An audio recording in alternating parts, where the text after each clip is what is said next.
really quick how this chenille cutter works. It's really cool. It has 4 different sizes. So you see like the plastic part here is skinny, a little bigger, a little bigger, a little bigger. And what you do is you put your fabric together, and I have this in a blog post for exactly how to get that all layered. Let's just say it takes a lot of patience. But anyway, once you get the channels cut based on the size, I did 1/2 inch channels, which is going to line up with this LL size. You turn the dial so that the blade is showing there. You'll see that it's covered in all of the other ones, so it's just open there. The bottom layer is a little bit bigger so that I make sure I don't cut it. So you're not going to put between the batting and this bottom layer, but you're going to go above that, and I'm going to cut the 2 layers above it.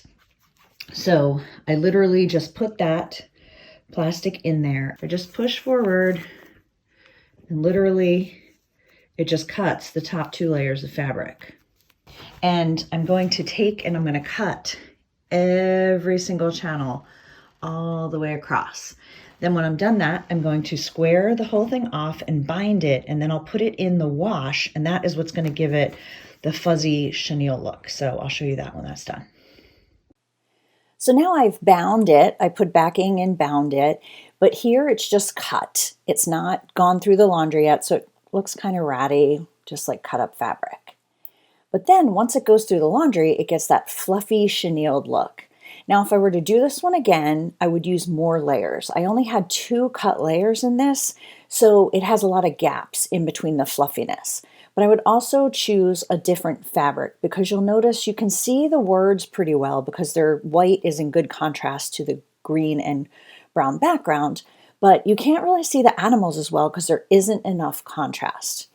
So here is another project that I did, which was for a quilt block, so it was a lot smaller, but you can really see the image better because the bare and the light background have better contrast. So think about that when you're trying your project. And I would also recommend you start practicing this technique with something small like this quilt block versus trying to dive in and do a big rug like I did, because it took a lot of time and was a little bit frustrating to start with.